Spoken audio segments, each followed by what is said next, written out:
Question from Cynthia Ramirez. Who is your favorite artist outside of electronic music, and what do you usually listen to? Favorite artist of all time for me is Michael Jackson. That's easy. But what I do usually listen to in my playlist of Spotify, because I do have Spotify, but I pretty much have only one artist. I actually have Spotify just for this. It's a Japanese group of jazz, fusion, instrumental. They're called T-Square. For me, is the best band in the world. I have all the albums. I just listen to only that, and just like that's it. It's my go-to for everything. If you listen to that, you listen to me somehow. Well, I'm not really listening to a lot of music, but lately, I'd say in the last 3 years, I listened to a very weird and experimental band called Hiatus Coyote. I have no idea what that says. I don't know if I'm even pronouncing it well. Their album, Choose Your Weapon, is next level. Every parameter is just mind-blowing. This is what I listen to mostly on long flights. If I have a favorite artist, I don't really have one, to be honest. A question from Set. How do you find those sounds that are so different from everyone else's? How do you make those soul-touching, love-filled melodies that hit on a whole other frequency? I have no idea.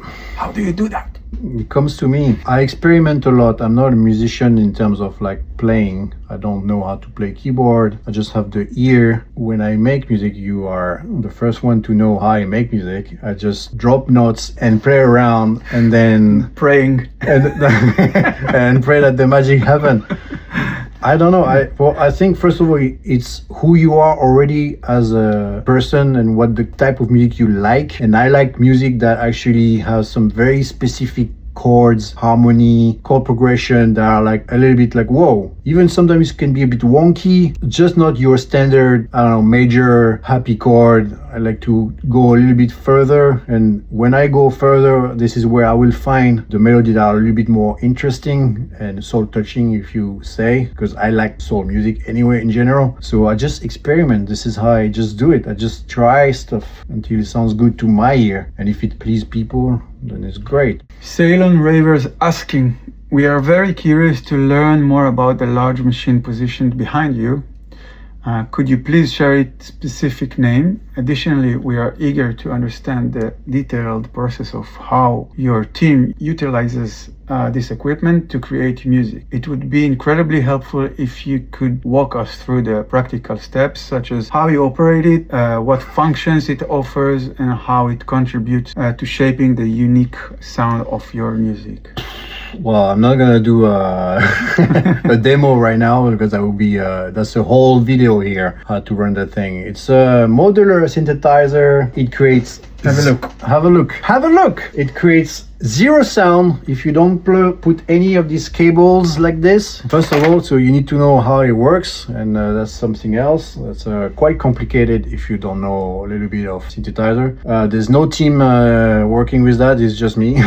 There's no team in general working on our music anyway. It's a very expensive machine. There's different brands. It's not one brand. It's like it's not one piece. One module was few little, and then it makes a whole thing. You build it yourself. So I build it myself, considering I need this, I need that, this kind of sound, this kind of filter, this kind of thing. So that's why it's very unique, because I choose what's inside that machine for my need. So sorry, I can't do a rundown right now. Maybe one day. That's a incredible machine for making music for sure, if you know how to run it. Question from Blair Bickle, recommendation for synthesizer for someone just getting into production. I think about Model D from Behringer, which is pretty affordable, very easy to use. It sounds amazing, really, really good. Also the Peak from Novation, which is also kind of affordable. It's very friendly, very accessible. The presets here are very good. It gives you a lot of inspiration. You can, easily make music with it. These are my top 2. Yours? Mine. You have any? Beginner, something simple to use. So yeah, definitely. Also something that has like good presets. because if you don't know how to, how a synthesizer works, you might be already inspired by the good presets in there. I don't have like example, but the Peak is good example of like simplicity and decent preset as a starting point. We just touch knobs and see what happens. I think the Novation Peak is a good option for a beginner anyway. Also, Minilog, Korg Minilog is really good. Question from Vilenko99. When you were starting, how do you know when your tracks were ready to be out?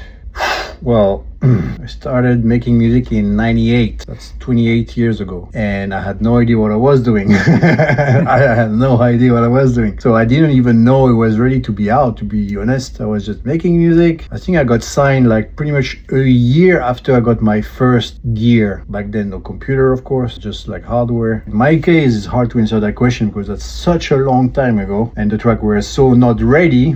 But for some reason, they got signed anyway. Because back then it was... Well, what's the reason?